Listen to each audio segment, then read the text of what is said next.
Glacier National Park.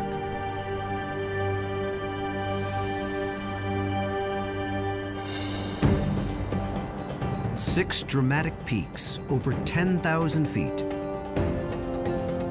all carved by glaciers.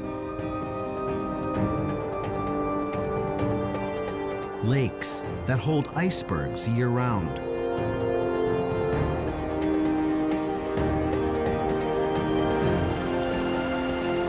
Countless waterfalls, fed by melting snow and ice. To see it, act fast. The Earth is warming at an alarming pace. The great ice masses that shape and support this ecosystem will soon be gone.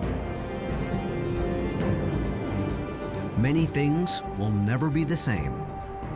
Plants, fish, mammals. Two big questions.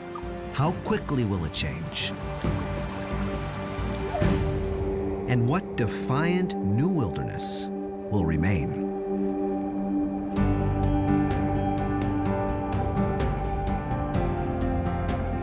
To find out, teams of scientists. This is a brand new thing going on here. Explorers. You think I should go a little higher? And adventurers. There's a lot of unknown. They fight to keep up with the speed of change. To predict what will happen next in an environment already extreme.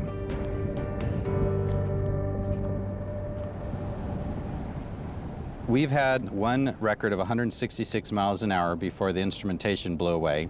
We recorded 100-mile-an-hour winds for 13 hours straight.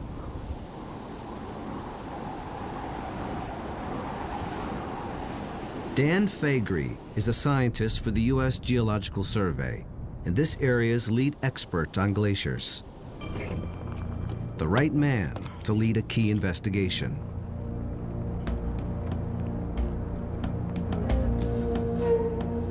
The subject, once the park's largest glacier. Its name, Blackfoot. 2 years ago, it looked something like this. Then,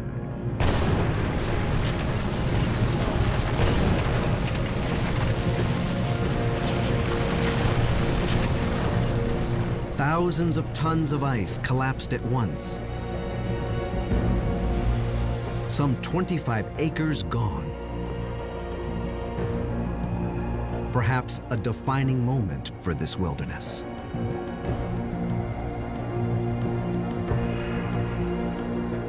Only Dan can say for sure.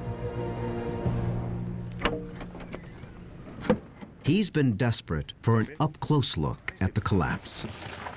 Let me get that one out. We need to get in and see what's happening in this glacier. It's just now coming out from under the snow. We want to do some mapping and look at this because it's a pretty dramatic feature. Yep. Okay, you all set? Yep.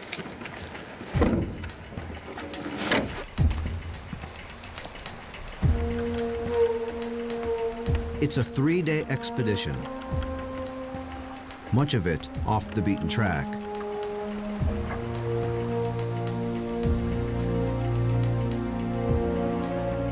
What they find will help Dan estimate how long before all the park's glaciers are gone for good. The rate at which we've seen glaciers melting here is already quite dramatic, but when they're occurring in these large events like this, it means that the pace is quickened. The success of this mission is still uncertain. Weather has stopped them before. Rain, lightning, fog, snow. All a gamble. Most of the year, Glacier looks like this.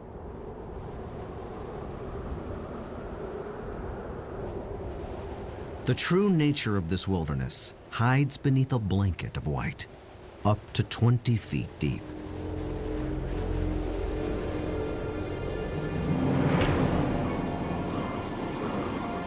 Then everything changes.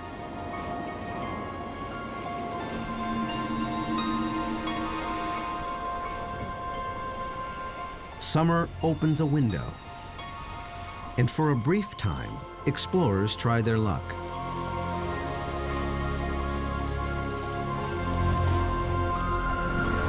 For tourists, the Going to the Sun Road opens clear through. The only road that cuts through the heart of this million-acre wilderness.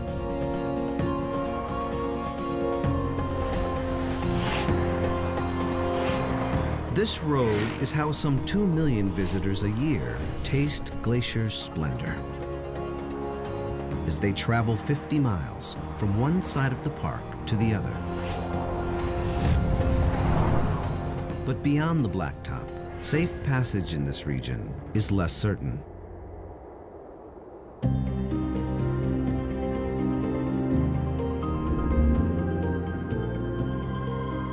Where Montana borders Canada is a mountainous area ecologists call the crown of the continent. Right in the middle, Glacier National Park. It joins Canada's Waterton Lakes National Park to make the jewel in this crown. The Continental Divide splits it all into 2 unpredictable weather systems.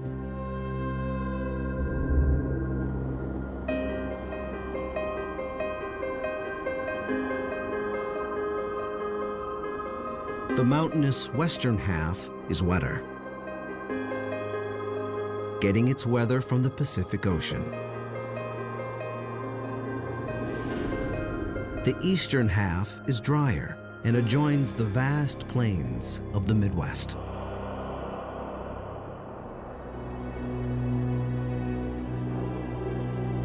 "18 of the park's 26 remaining glaciers cluster along this divide. In the drier months, both sides depend on water from melting glaciers.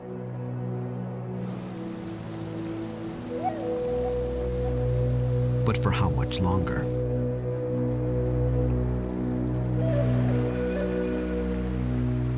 Well, the stream we're next to right now is basically meltwater from the snowfields and the glaciers.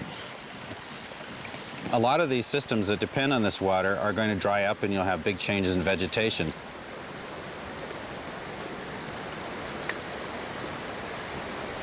At more than 50 sites throughout the park, scientists monitor the habitat, biology, and chemistry of streams and waterways like this, with some startling results. It's a circulatory system, and National Parks ecologist Billy Schweiger is the man with his finger on the pulse. It's essentially a collection of vital signs of the health, the ecological integrity of the streams. The algae on this rock are called didymo, common name, rock snot. It's natural for some of it to be here. But last week, Billy encountered didymo unlike anything he had ever seen.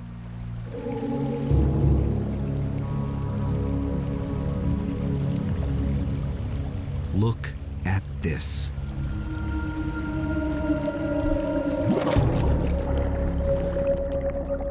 You know, we stumbled upon this the other day, and it's just like, wow, this is crazy. You know, why is this happening? A thick carpet of rock snot covers an area some 100 yards square.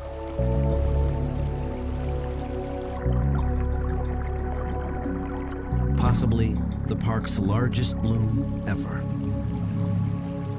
So the texture is very much like wet cotton. Feels like walking on shag carpet. For an aquatic insect trying to live in this, they want it to look like that. right? But it looks like this. This is a completely qualitative change in what this stream is like. Didymo is beginning to bloom in large mats elsewhere as well, likely driven by warming water. These kinds of blooms of Didymo did not occur 5 or 10 years ago.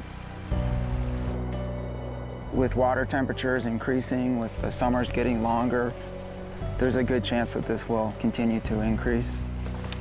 We definitely have to watch this really carefully. Didymo choking the waterways may imperil fish. Fish already threatened by disturbed habitat, changes in temperature patterns, and invasive species. Yet there is hope that nature's resilience will win over. All right, all aboard. Let's go catch some bull trout.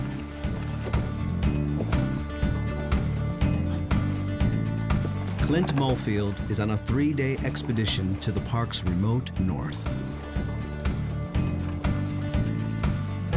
What he finds may give new hope to populations threatened by climate change. Well, what's so exciting is that this population might have a better chance of persisting over time in the face of a warming climate.